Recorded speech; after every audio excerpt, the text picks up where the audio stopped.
Bem, nós estamos aqui de volta para continuar os estudos a respeito dos princípios da administração pública, ou os princípios que vigoram na administração pública. E só lembrando, quando nós abordamos o tema na aula passada, nós dizemos que existem dois tipos de princípios. Os princípios explícitos, que estão colocados de forma expressa na Constituição brasileira, e os princípios implícitos, que, embora não estejam expressamente na Constituição brasileira, você vai encontrá-los dentro da Constituição, dentro dos textos legais que regulamentam o direito administrativo brasileiro. Então, por isso, nós temos esses dois tipos de princípios. Os princípios explícitos e os princípios implícitos.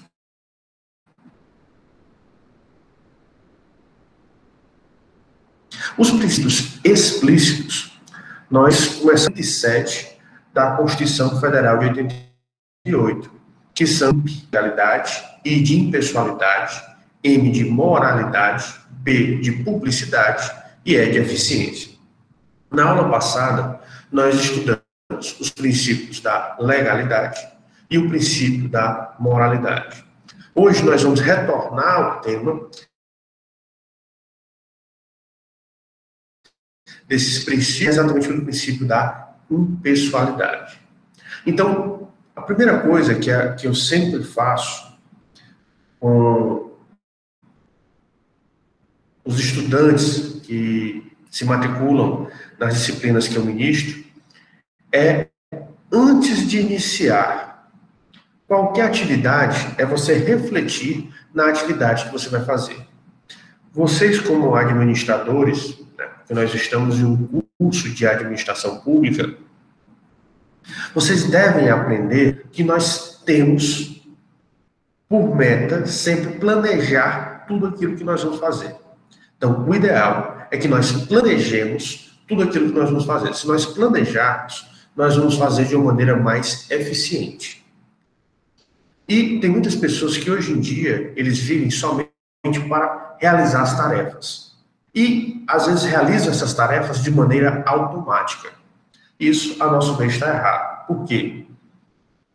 Você, como profissional, você tem que ser uma pessoa que tem que ter, dentro do seu íntimo, ou tem que ter uma convicção na sua mente, de que você sempre tem que ser um profissional melhor.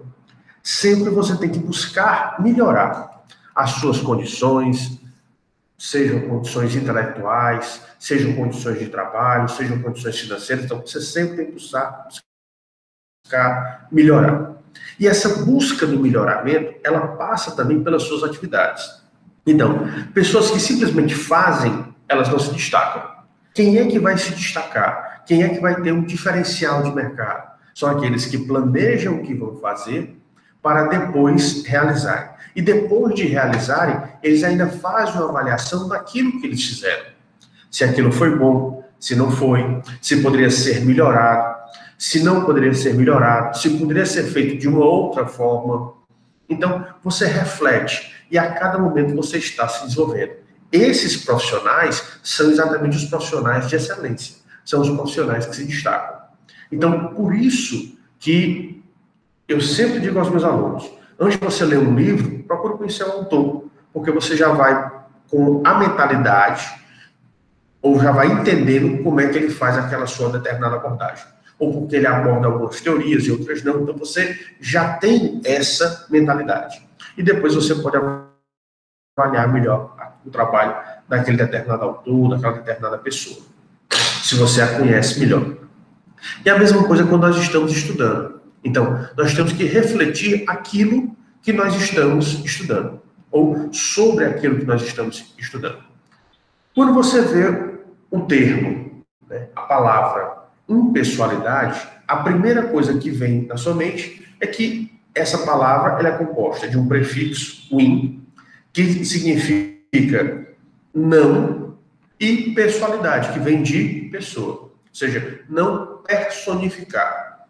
O que é isso? Não personificar ou não personalizar.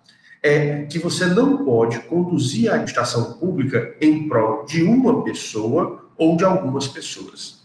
Você sempre tem que perceber que a administração pública, ou o modelo de administração pública que nós temos vigorando hoje em dia, no futuro pode melhorar, mas o modelo atual que nós temos atualmente é: a administração, ela não pode ser conduzida para beneficiar uma pessoa ou um grupo de pessoas. Ela tem que ser conduzida, ela tem que ser administrada, ela tem que ser direcionada de modo a beneficiar o máximo de pessoas possíveis.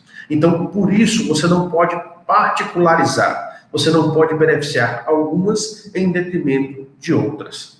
Então, é imbuído exatamente desse sentimento da coletividade, de você trabalhar para o coletivo, onde a gente vai lembrar as palavras, salvo engano, de Abraham Lincoln, que ele diz: a democracia é o governo do povo para o povo, né? E depois nós poderíamos até complementar: é do povo para o povo, feito com o povo. O ideal seria exatamente isso, que nós conseguimos, se nós conseguíssemos reunir a todos para que todos caminhem no mesmo sentido. Ou, pelo menos, entendam aquela necessidade e contribuam para a solução daquela necessidade. Então, seria o melhor que nós teríamos. E um dos primeiros passos ao se fazer uma condução de uma democracia, que é o governo de todos, é exatamente respeitando o princípio da impessoalidade. Ou seja, em que a atuação dentro do governo nem vai visar beneficiar pessoas e nem promover pessoas. O importante é o todo. O importante é exatamente a estrutura. E aí todos têm que se mover diante da estrutura. Por isso que hoje se fala muito na palavra estadista. Eu não sei se você já se deparou com essa palavra estadista, mas hoje ela não é tão utilizada, e antigamente ela era muito utilizada. Eu acho que está no momento de nós refletirmos e exigirmos dos nossos governantes que eles sejam estadistas. Porque o que é o estadista? O estadista seria aquela pessoa que, ao assumir um determinado cargo, ele entende que o cargo é superior a ele, que ele está ali para dar sua contribuição, mas ele não é maior do que o cargo. O cargo é maior do que ele. Então, como o cargo é maior do que ele submete a sua vontade. Naquele momento, ele vai deixar de falar por si, ele vai deixar de pensar por si e pensar de acordo com o cargo. Então, é como se ele controlasse o seu eu interior para que ele adotasse a postura exigida pelo cargo. Então, quando ele fosse decidir, ele não decidiria baseado nos seus anseios, nas suas preocupações, no seu grupo de amigos, mas ele iria fazer as decisões em prol de toda a coletividade. Exemplo: se você vai tomar uma decisão, que essa decisão ela não seja tomada para beneficiar uma pessoa próxima a você, ou uma pessoa que você conhece, mas seja feita a decisão que for melhor para a maioria da comunidade.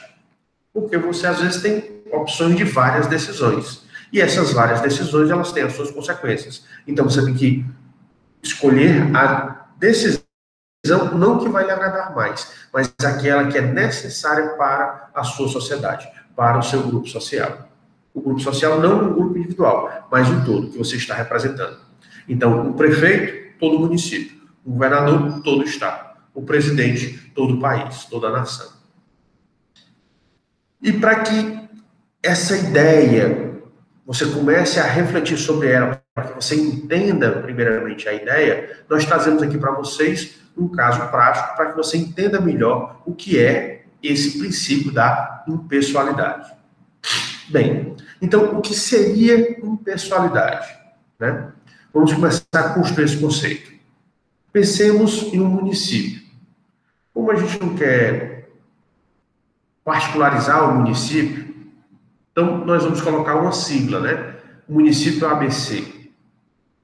E pensem no gestor desse município, que é exatamente o prefeito. o chefe do executivo municipal, né?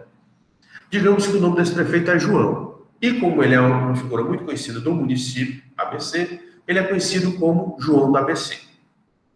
E ele, por ser prefeito, determinou que todas as placas de inauguração de novas vias municipais que seriam pavimentadas em seu mandato na localidade A fosse colocada a seguinte homenagem: à minha querida e amada comunidade A, um presente especial e exclusivo do João do ABC, o único que sempre agiu em favor de nosso povo.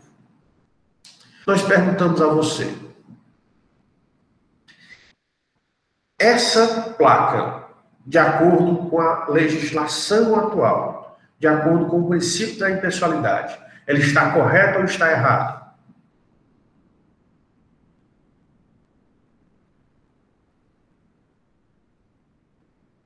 No primeiro momento, você até se choca, né? Com a mensagem que ele coloca na placa, porque essa mensagem é completamente despropositada ou completamente equivocada. Para você não dizer usar um termo mais pesado, né? Mais incisivo. Então, de fato, ela está errada. Por quê? A placa, ela está feita para dar a mensagem ou para promover, para enaltecer alguém? Você percebe só pelo falar, né? A minha querida e amada comunidade.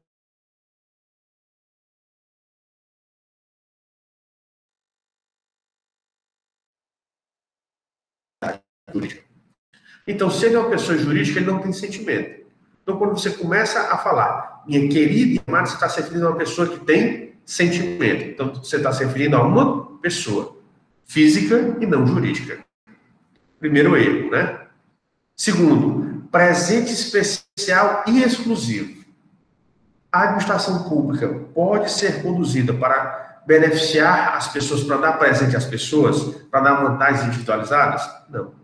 A finalidade da administração pública, se vocês lembrarem lá dos elementos essenciais do Estado, é o bem comum. Então, você tem que fazer toda atividade porque é sua obrigação.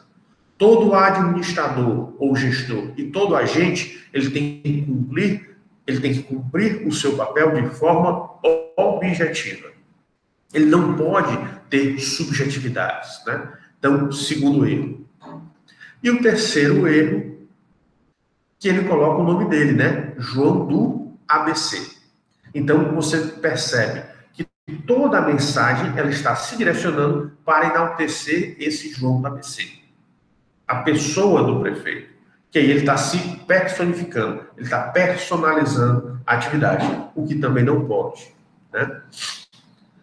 E ainda enaltece mais a figura do João do ABC, que é o quarto erro. O único que sempre agiu em favor de nosso povo. Então você percebe que esta propaganda, ela está, em vez dela estar levando a informação ao público, na verdade, ela está sendo feita para fazer uma propaganda, um marketing do prefeito. Isso é completamente errado, porque assim como a atuação da administração pública, ela não pode ser em favor de determinadas pessoas, ela tem que ser em favor da comunidade como um todo. Também você não pode enaltecer, você também não pode prestigiar alguém, porque você está prejudicando os outros. Porque quando você prestigia alguém, você está desprestigiando os outros. Então, por isso que essa atitude do João do ABC está completamente errada, está completamente inconstitucional. Por quê? Porque feriu de frente, feriu frontalmente o princípio da impessoalidade. E aí, diante dessa situação, nós vamos exatamente continuar o nosso estudo. Por quê? Porque pelo princípio da impessoalidade, a publicidade de atos, de programas, de obras ou serviços devem ter caráter educativo, informativo ou de orientação social. a publicidade pode ser utilizada, você está vendo que essa publicidade ela vai ser utilizada de uma maneira completamente diferente daquela que foi pensada por esse prefeito, né? Esse João do ABC. Por quê? O caráter educativo. Ou seja, a finalidade é educar a sua comunidade. A do João tem uma finalidade educativa. Segundo, de informação. Lá ele não trazia informação. Ah, professor, mas ele estava dizendo que aquela obra foi um presente. Ok. Mas que obra foi essa? Qual o valor que foi pago? Quando ela começou? Quando ela terminou? Como é que você poderia fiscalizar a obra? Quais eram os dados que você poderia acessar ao Tribunal de Contas ou ao site da Prefeitura? Ela não deu nenhuma informação. Ela foi, na verdade, uma propaganda. E nem serviu de orientação social. Aquilo ali serviu simplesmente para enaltecer uma pessoa. Então, nós já percebemos que as finalidades da publicidade naquela propaganda que foi feita já foram completamente erradas, né? E ainda por cima ela foi além, né? Porque de uma publicidade que hoje em dia é concebida para a administração pública, ela não pode conter nomes ou quaisquer elementos que caracterizam promoção pessoal do agente público. Antigamente, os slogans das administrações eram relacionados ao agente. Hoje em dia você está vendo que os slogans das administrações, eles não estão podendo mais se referir ao agente. Por que ele não pode mais se referir? Exatamente por isso. Pelo princípio da impessoalidade. Você não pode personificar.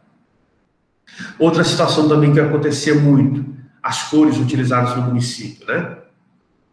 Tinha gestores que quando administrava o município, e ele participa de um partido X, e as cores do partido X é amarelo. Aí o que é que ele faz? Todas as reformas de colégios, postos de saúde, todas as obras, todos os edifícios municipais ele pinta de amarelo. Para quê? Para associar sempre aquela ao município, ao determinado partido. E ele é a figura maior do partido, ou é o maior personagem do partido no município. Está errado. Aí quando o outro é eleito, no partido dele é lilás, troca tudo para lilás. Então você percebe que não existe essa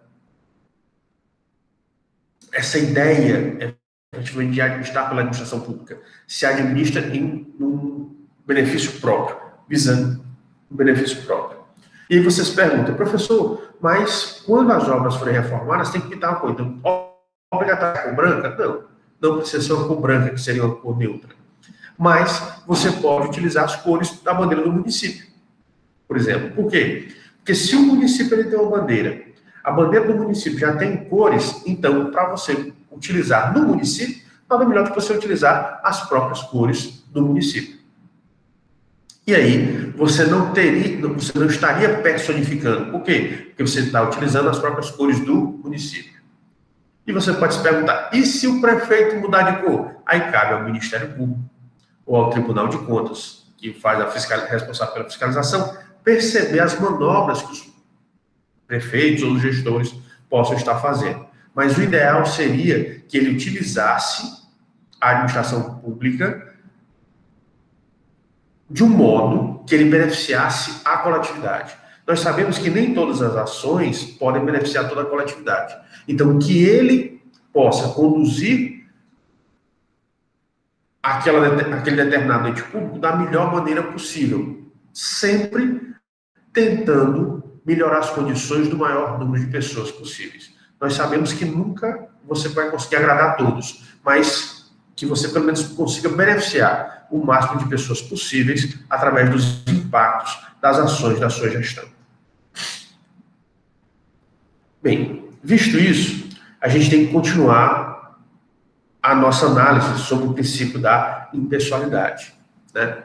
Onde, então, a partir do momento que nós analisamos aquela propaganda e percebemos efetivamente o que é a impessoalidade, nós começamos a construir uma ideia na nossa mente do que seria efetivamente esse princípio da impessoalidade. E aí a gente chega a uma conclusão, né? Que a administração pública tem que tratar a todos os administrados sem discriminações. E a discriminação, algumas pessoas acham que a discriminação... Não. Ela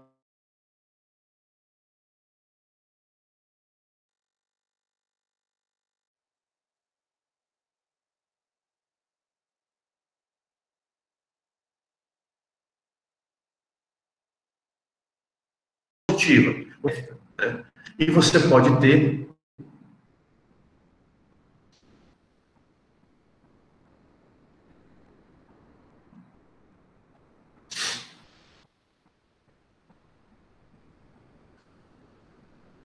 Como eu estava falando, você pode ter discriminações positivas, onde você tenta personalizar algumas pessoas para beneficiar, e discriminações negativas, que é o mais comum que nós encontramos, né?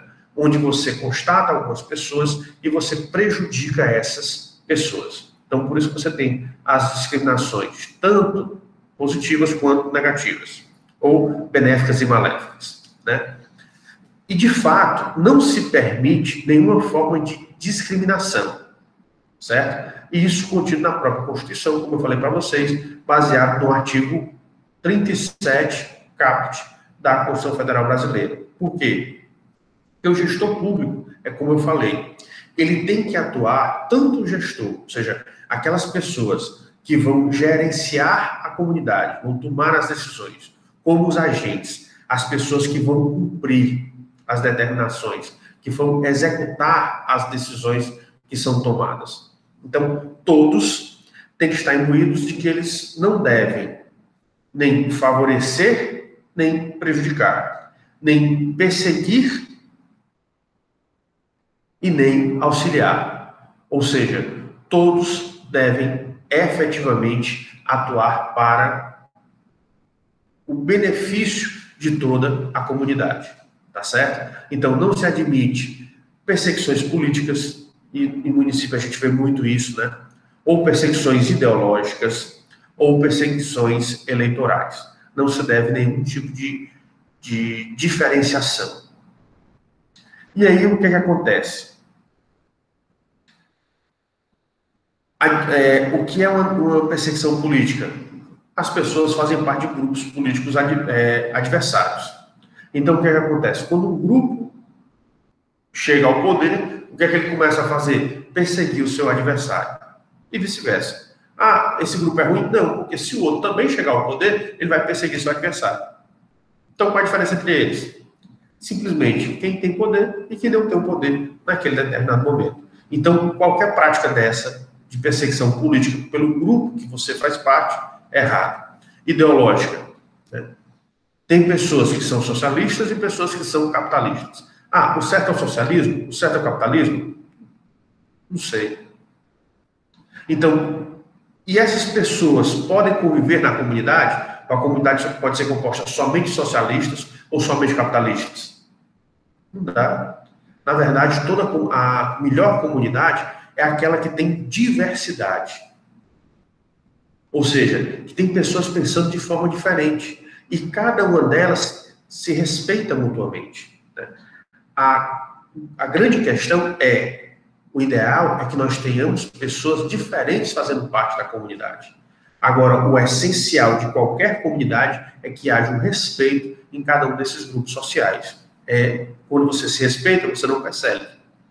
Você simplesmente vê que a outra pessoa pensa de uma maneira diferente. E, às vezes, algumas respostas estão até na forma de pensar das outras pessoas e não na minha forma de pensar. Por quê? Não quer dizer que a minha forma de pensar tem todas as respostas. Ou tem as melhores soluções para tudo. Não. Eu também tenho que entender que eu tenho que conversar com as outras pessoas, eu tenho que tentar chegar a um denominador comum. Nem sempre as minhas respostas são as únicas e são as perfeitas e são as corretas. Tá certo? E eleitorais, que são exatamente naquela época de eleição, né? Onde cada um executa um projeto de poder para tentar chegar ao poder e aí ele passa por cima de várias pessoas ou de quem quer que seja. Também tudo isso que é feito é errado. E você pode estar se perguntando, professor, o senhor está dizendo que é errado, mas eu vejo isso. Ok. Eu também vejo. Mas qual deve ser a nossa posição? Primeira, se eu percebo que aquele determinado gestor ele está agindo dessa forma errada, ele merece continuar no poder? Não. Então, primeira coisa é eu, enquanto cidadão, enquanto um membro ativo da comunidade com direito a voto, eu vou reconhecer que naquela pessoa eu não voto mais. Primeiro de tudo. Segundo, eu, como cidadão, eu também posso fazer algumas coisas. E aí você tem que perceber o que é que você pode fazer enquanto cidadão. Você pode denunciar? Pode. Você pode denunciar, hoje em dia, ao Ministério Público. Você pode denunciar aos tribunais de contas. Você pode entrar com determinadas ações, né? Hoje em dia existem as ações populares, em que o próprio cidadão ele pode entrar com o processo. Então, é você perceber que a mudança não está só no outro. Porque um problema que nós temos no nosso país, eu não digo especificamente de região A, B ou C, mas é como um todo, que o brasileiro ele reclama, mas ele não faz nada para consertar. Então, por isso que o nosso país ele não muda, porque as pessoas só reclamam, elas não agem para a correção. Então, a gente tem que começar a perceber que a mudança ela não vai começar pelo outro. Se nós queremos mudança, a mudança vai começar por nós. Nós temos que mudar primeiro as nossas posturas. Nós temos que mudar primeiro as nossas condutas, para depois nós exigirmos as mudanças dos outros. Então, quando você vê a impessoalidade, você tem que ver que as atividades que vão ser desempenhadas pelos gestores e pelos agentes, ou seja, de todas as pessoas que compõem a administração pública, que integram a administração pública, tem que ser tudo visando o bem comum, ou seja, visando fins públicos e não fins privados, ou seja, interesses pessoais. Os interesses eles têm que ser interesses coletivos, têm que ser os interesses da comunidade.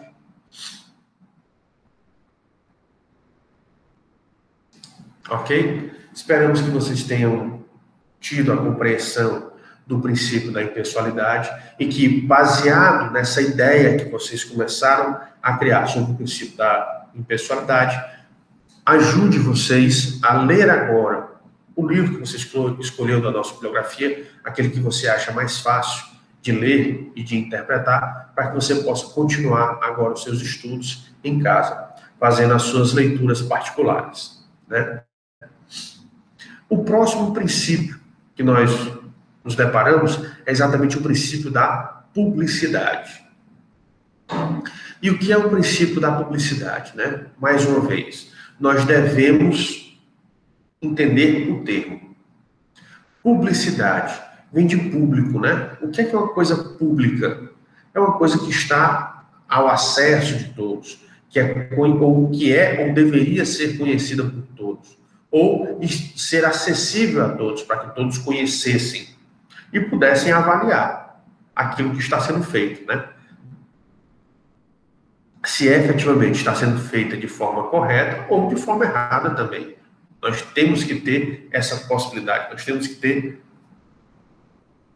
essa oportunidade de fazer as avaliações, né? Então, primeiro é isso, publicidade tem a ver com o público, né? O que tem a ver com o público? É ser público ou estar público, ou é disponível ao público? Então, a gente começando o estudo do termo publicidade, nós vamos perceber que o Estado, ou seja, a administração pública, ela tem um dever, ou seja, a obrigação, ela tem que fazer. O que é que a administração, o Estado, ele tem que fazer? Ele tem que informar, ele tem que dar conhecimento de tudo aquilo que ele fizer, desde que aquele ato, aquele determinado ato, não seja sigiloso, né? Então, a regra geral é que a administração pública ela tem que prestar contas daquilo que ela está fazendo. Ela tem que fazer suas atividades à vista de todos, ou seja, informando e dando o conhecimento que está sendo feito. Por quê?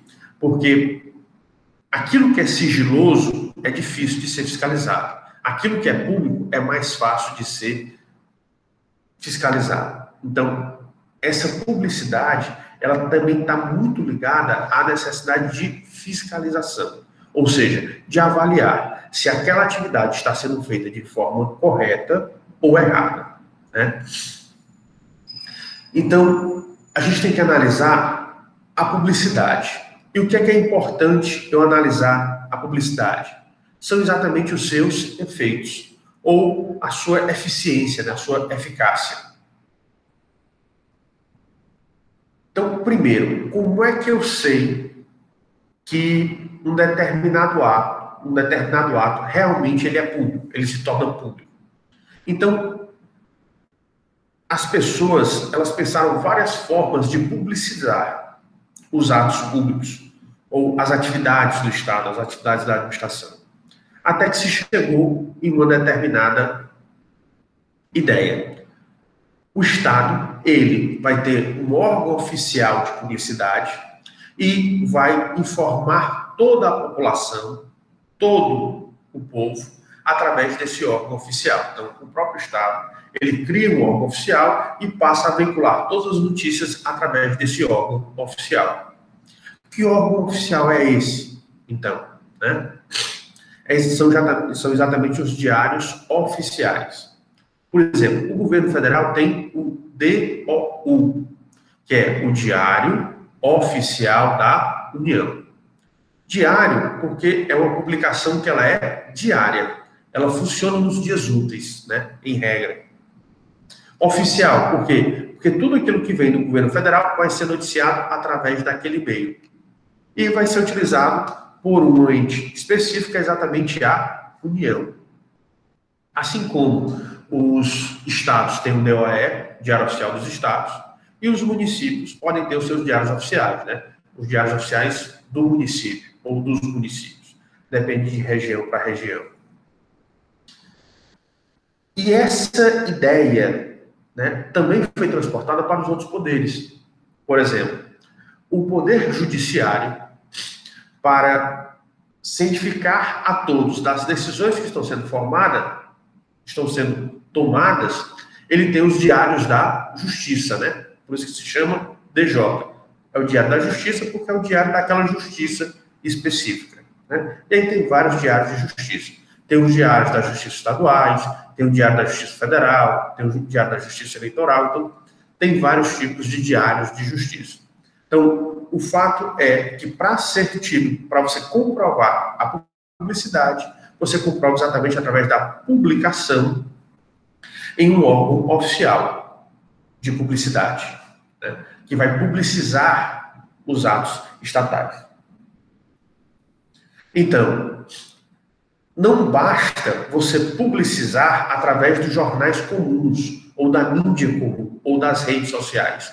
Tem que sair exatamente no órgão oficial, ou seja, nos diários oficiais, para valer ou ser considerada a publicidade daquele determinado ato, ele tem que ser veiculado nos diários oficiais, tá certo? E, inclusive, a discussão sobre esse tema já foi levada ao Supremo Tribunal Federal, o STF, e ficou estabelecido o funcionamento do STF no recurso extraordinário 71.652. Depois vocês podem acessar o site do Supremo Tribunal Federal e fazer análise desse julgamento, onde vocês vão ver os contornos de como é hoje em dia o entendimento do STF e, por consequência, é um entendimento que é válido, que é exigido hoje em dia de toda a administração pública. Tá certo?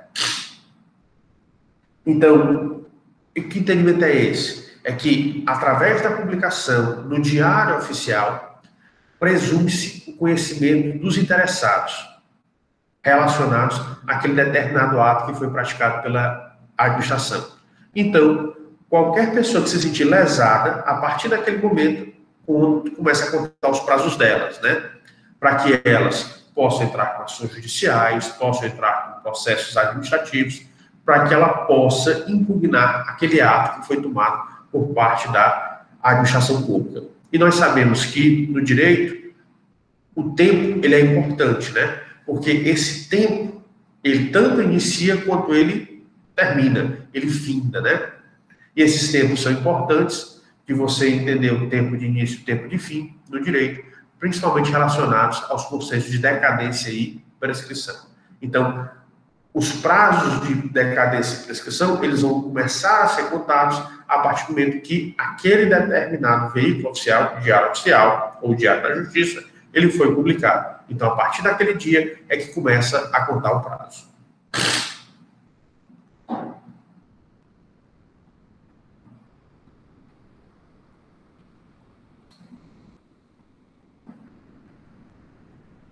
E aí nós chegamos em um ponto importante, né? E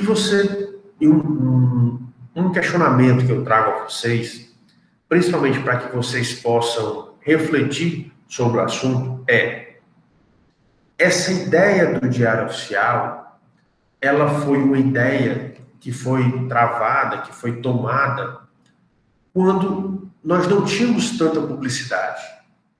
É tanto que até hoje, quem é que lê diário oficial? Quase ninguém, né?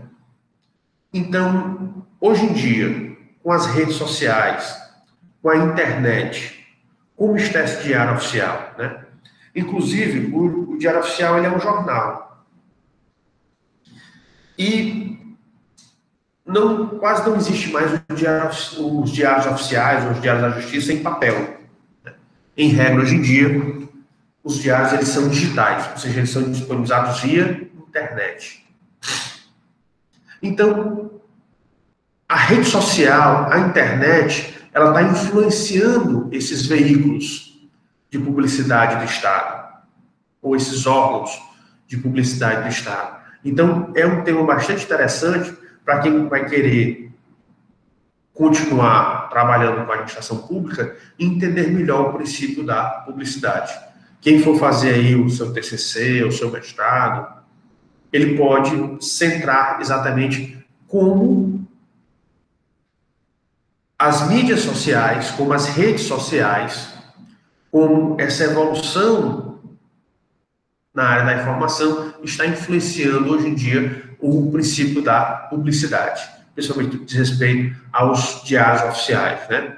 Será que eles ainda são necessários ou será que eles não são necessários? Se não for necessário, qual é a próxima ferramenta que vai surgir para substituir os diários oficiais ou os diários da justiça? Então, seria um tema bastante interessante para ser feita a análise em um TCC, trabalho de conclusão de curso, ou uma dissertação de mestrado, tá certo? É uma dica que a gente deixa aqui para vocês.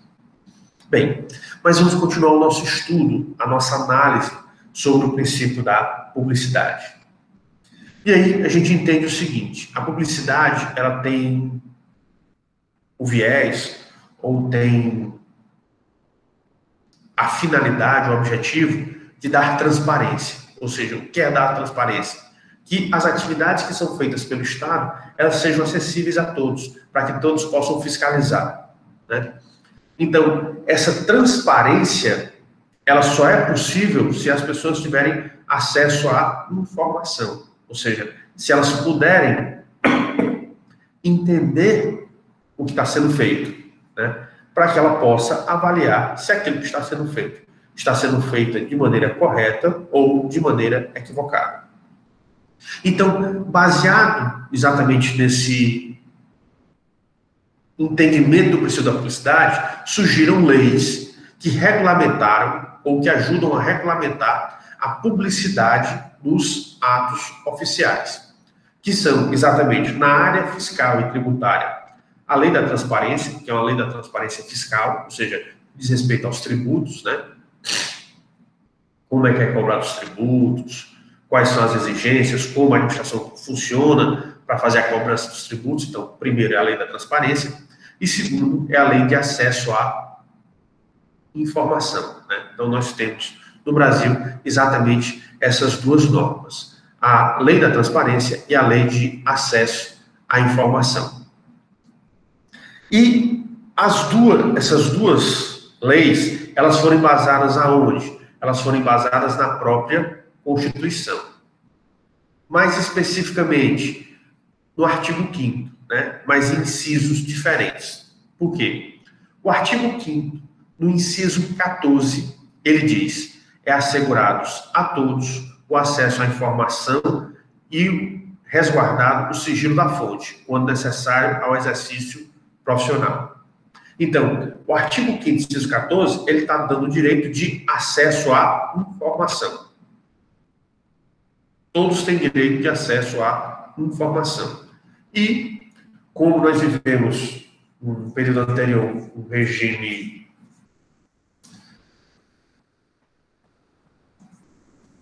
mais ostensivo, né? Ou seja, em que o Estado ele tentava controlar a comunidade, nós percebemos a questão da fonte, né?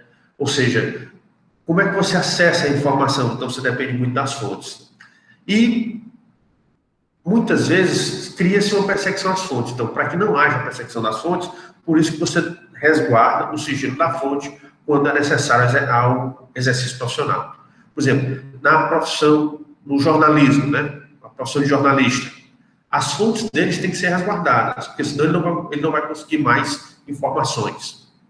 O advogado também, ele tem um sigilo profissional, né? Porque tudo aquilo que o cliente fala para ele, ele tem que guardar o sigilo. O contador também, em relação aos números das empresas, é resguardado o sigilo. Então, existe uma regra geral, que é o direito de acesso, e para continuar resguardando o direito de acesso às informações, é que você também resguarda a fonte, quando é necessária para as profissões, para aquelas determinadas profissões. Então, o inciso 14 é para o acesso à informação. Seria uma regra mais geral, né, para todos.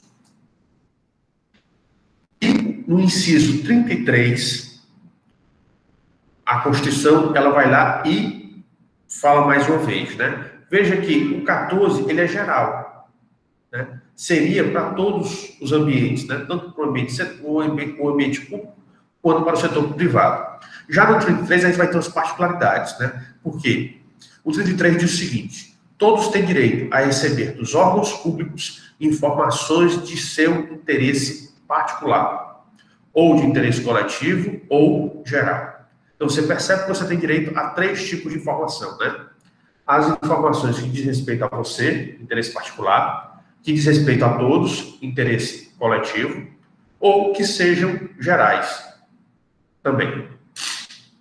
São os 3 tipos de informações que você pode ter. Essas informações, o Estado, ele presta quando ele quiser? Não, dentro do prazo legal. E sob pena de responsabilidade. O que é sob pena de responsabilidade? Aquela pessoa ela pode responder administrativamente e judicialmente, criminalmente, pela não prestação das informações, por não estar comunicando aquelas informações. Ressalvados aquilo que a gente viu no inciso anterior, exatamente o sigilo, quando imprescindível, a segurança da sociedade e do Estado. Então, no inciso 33, nós já temos uma particularidade, né? O inciso 14, ele foi uma regra geral para tudo, né? Ele é realmente uma regra geral para todos os setores, é aplicável tanto ao setor público quanto ao setor privado. E o inciso 33, não. Ele já se refere somente ao setor público. Ele se refere somente a um setor específico, que é exatamente o setor público. E aí ele estabelece vários regramentos para o procedimento a ser feito, né? Estabelece que a regra geral é o acesso à informação, mas também ele coloca exceção, que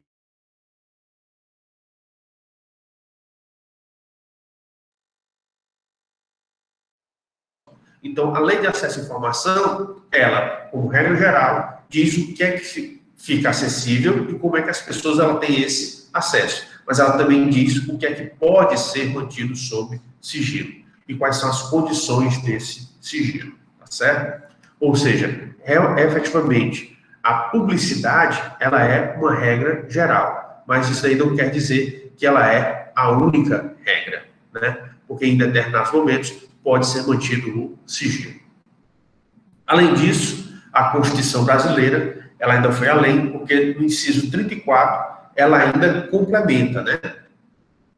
São a todos assegurados, independente do pagamento de taxas, ou seja, independente de você pagar dinheiro, o direito de petição aos poderes públicos em defesa de direitos ou contra ilegalidades ou abuso de poder, ou seja, se você sentir que um direito seu está sendo lesado de maneira ilegal ou com abuso, ou seja, até a pessoa poderia fazer alguma coisa, mas aqui ela está abusando, está extrapolando os limites, você pode formalizar a defesa do seu direito através de uma petição.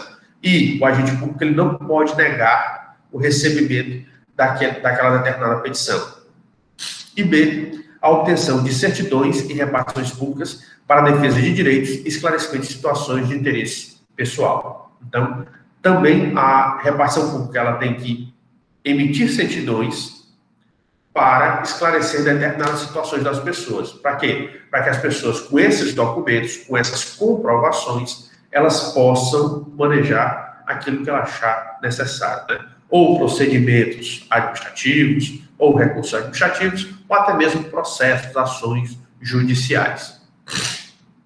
Então, você percebe que a Constituição brasileira, sobre esse assunto, que é relacionado ao princípio da publicidade, ela evoluiu muito, né? Porque hoje em dia, ela exige que o Estado, ele se comporte de maneira correta e que todas as pessoas possam fiscalizar. E por isso dá a essas pessoas, em regra, o acesso à informação. Por que eu disse em regra? Porque existem alguns casos em que essa informação ela pode ser mantida em sigilo.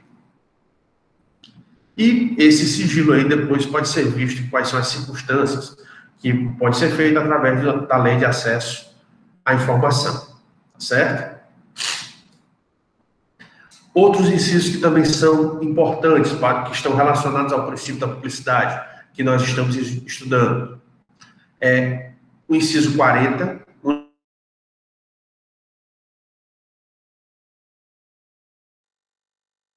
defesa da intimidade ou interesse social o exigir. Então, você percebe que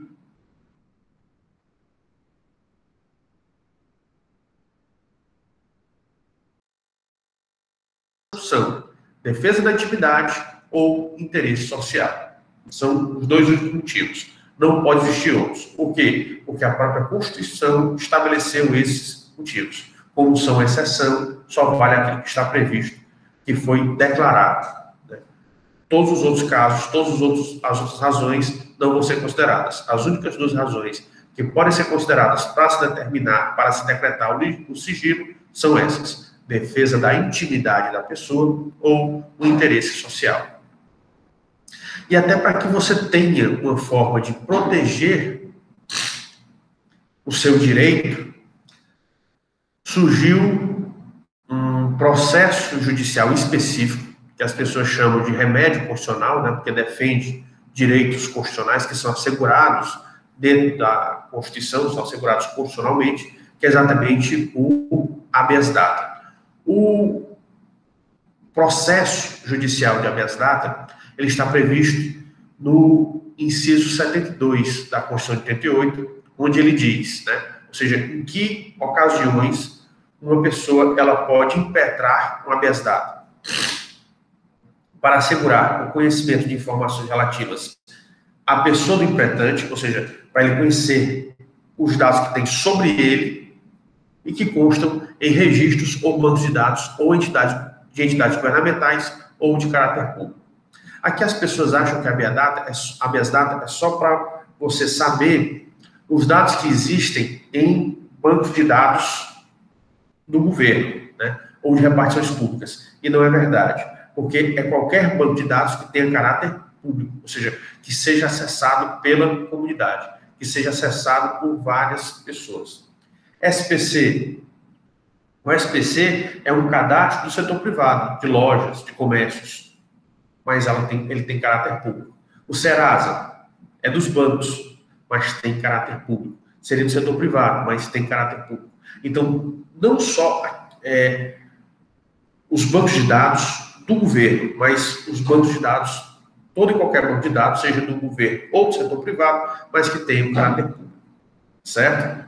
Então, o habeas data é primeiro para conhecer as informações que tem sobre você e segundo para fazer a retificação, né, de qualquer uma dessas informações. Você pode fazer ou só para conhecer, ou para conhecer e retificar, ou somente para retificar alguma informação que você precise, né? E isso é interessante, por quê? Porque você começa a perceber a importância do princípio da publicidade, né? Por quê? Porque nós falamos muito em publicidade, mas nós não refletimos a extensão da publicidade, ou as exigências da publicidade. E através desses incisos, desses regramentos constitucionais, a gente começa a perceber a importância do que seria o princípio da publicidade, e ao lado da importância, nós começamos a perceber o impacto que a publicidade tem nas nossas vidas, né? Então, para ajudar vocês na construção desse conhecimento, nós estamos deixando aqui um exercício para que vocês possam conhecer um pouquinho mais o princípio da publicidade e possam manejar com esse princípio, tá certo? Então, qual é o exercício que nós vamos colocar para vocês? Você vai escolher um servidor efetivo da Unilab, qualquer um, pode ser um técnico administrativo, pode ser um professor, aí você esteja à vontade, e vocês vão ter que encontrar no Diário Oficial da União, no DO1, o ato de nomeação daquele determinado servidor para o cargo efetivo que ele ocupa, tá certo? Então, nós queremos que você ache o ato de nomeação de algum servidor da Unilab. Para ajudar essa atividade de vocês, a gente está colocando aí o site, onde você pode consultar o Diário Oficial da União, tá certo? E a gente pede que você, quando for salvar esse ato de nomeação, você não salve no modo HTML, mas salve no modo PDF, certo? Ou seja, você salve no modo PDF, para que depois a gente possa avaliar. Nível 2, que a gente colocaria no mesmo exercício. Tudo bem, essa pessoa entrou dentro da estrutura, ela entrou na Unilab, mas dentro da Unilab, ela exerceu outras atividades, ou seja, como foi a vida dela dentro da Unilab? Essa pessoa, ela progrediu profissionalmente? Essa pessoa executou atribuições especiais? Ela realizou tarefas especiais para a instituição, para a Unilab? Então, a gente pede exatamente isso. Uma vez é você achar a nomeação e depois tentar ver tudo aquilo, todas as informações relacionadas a essa determinada pessoa. Então, seria o nível 2, para você continuar a análise, é você rastrear, através das publicações do Diário Oficial da União, as movimentações, alterações funcionais sujeitas à publicação de um mesmo servidor. Aqui, o que é que a gente aconselha? Você vai ter dentro do Diário Oficial da União as informações do servidor, que é o CIAP. Então, de acordo com o CIAP, você pode tentar verificar todas as atividades que ele fez dentro da instituição. Então, você pode pegar um servidor e ver todas as portarias ou nomeações que tem para ele, ou então você pode fazer de uma maneira diferente. Você pode pegar um cargo específico e ver quem foram todas as pessoas que ocuparam aquele cargo específico. Pode ser a direção de algum instituto, pode ser uma pró-reitoria, pode ser um departamento, a chefia de departamento, aí vocês escolhem, tá certo? Mas isso daí vai ajudar vocês a se familiarizarem com as ferramentas da publicidade dentro da legislação, dentro da estrutura administrativa brasileira, mais especificamente do governo federal, que depois vocês podem exercitar dentro dos estados, no caso as unidades federativas brasileiras, ou nos municípios. E aos alunos estrangeiros, vocês podem procurar essas ferramentas nos países de vocês, se são disponíveis. Se não estiverem disponíveis, vocês podem até tentar conversar, por exemplo, tentar conversar com o DTI ou com instituições que ajudem a montar esses dispositivos de transparência, essas metodologias de transparência, a lidar com essas ferramentas de transparência para que vocês possam até levar aos países de vocês essas ferramentas e, quem sabe, começar a mudar a administração pública dos seus países. Tá certo? Então, espero que vocês aproveitem aí essa oportunidade de exercitar e consigam melhorar a ferramenta depois de ter conhecimento, ou consigam levar essa ferramenta para os entes públicos que não possuem essas ferramentas, ou depois consigam melhorar essas ferramentas, tá certo? É o início aí de uma caminhada que a gente espera que seja bastante frutífera, seja bastante proveitosa para vocês, tá certo? E o exercício 2, que a gente coloca aqui para vocês, é você se cadastrar no ESIC, que é um outro portal, onde você pode solicitar algumas informações. O portal do ESIC está aqui embaixo, tá certo? esic.cgu.gov.br, para que você tenha acesso ao ESIC e aí você possa desempenhar essa atividade, onde você se cadastra no ESIC para solicitar alguma informação. Informação essa que fica a critério de vocês. Ela deveria ser uma informação pertinente, algo que você realmente aproveite, e não pode ser irrelevante, né? Mas que seja uma informação que seja aberta, deve estar disponível e deve estar factível, ou seja, algo que você possa efetivamente conseguir. E aí você pede informação sobre alguma entidade da administração federal e você abre, quando você abre a solicitação de dados, você vai formar um processo administrativo e que você maneja esse processo administrativo do seu começo até o seu final. Qual seria a finalização desse processo, um procedimento administrativo? Quando você recebe uma informação a respeito daquilo que você protocolou, ou então você recebe uma justificativa aceitável para o seu novo fornecimento, tá certo? Para ajudar vocês, a gente também deixou aí o link para você acessar, você tem ideia de o que é o acesso à informação e como é que é a lei de acesso à informação, né?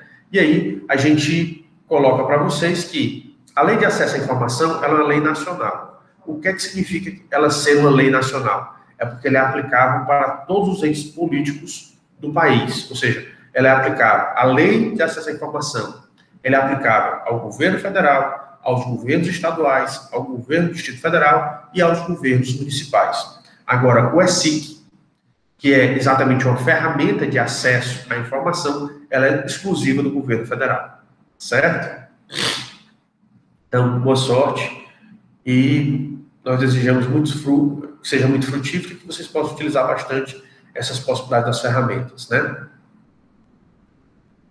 Bem, visto essa ideia geral sobre o princípio da publicidade, nós continuamos a solicitar a vocês.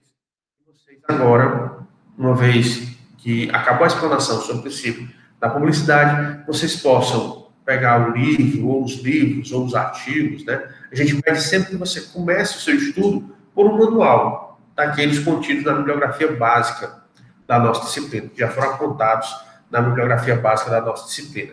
E, baseado nesse manual, você depois pode começar a ler outros livros, até livros específicos sobre o princípio da publicidade, ou artigos, dissertações, teses de doutorado, enfim.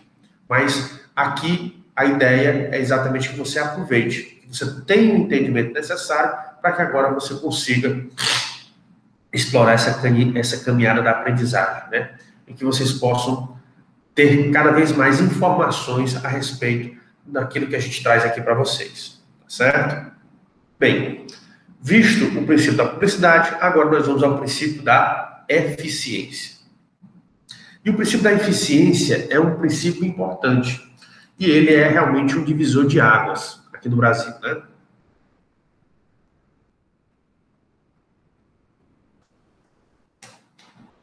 Por que é que eu digo isso? E principalmente vocês, que são estudantes de administração, e mais especificamente estudantes de administração pública, vocês viram todas as fases da administração brasileira, né? Da administração pública brasileira. Nós tivemos muito problema com o patrimonialismo, né? O período do patrimonialismo aqui no Brasil, onde os gestores, os agentes atuavam como se aquilo ali fosse deles e fizeram barbaridades. Depois uma visão tecnicista, né? Que tentou mexer com a burocracia. Nós temos um problema aqui no Brasil, que é essa burocracia extrema para realizar atividades, que é a herança portuguesa, né, da colonização portuguesa. Então, tudo isso é importante que a gente entenda. Mas nesse entendimento, que não limite o nosso conhecimento, mas que a gente ultrapasse, que a gente vá além, que a gente consiga entender que isso é um problema e esse problema ele precisa ser resolvido. Então, o que é que seria a eficiência?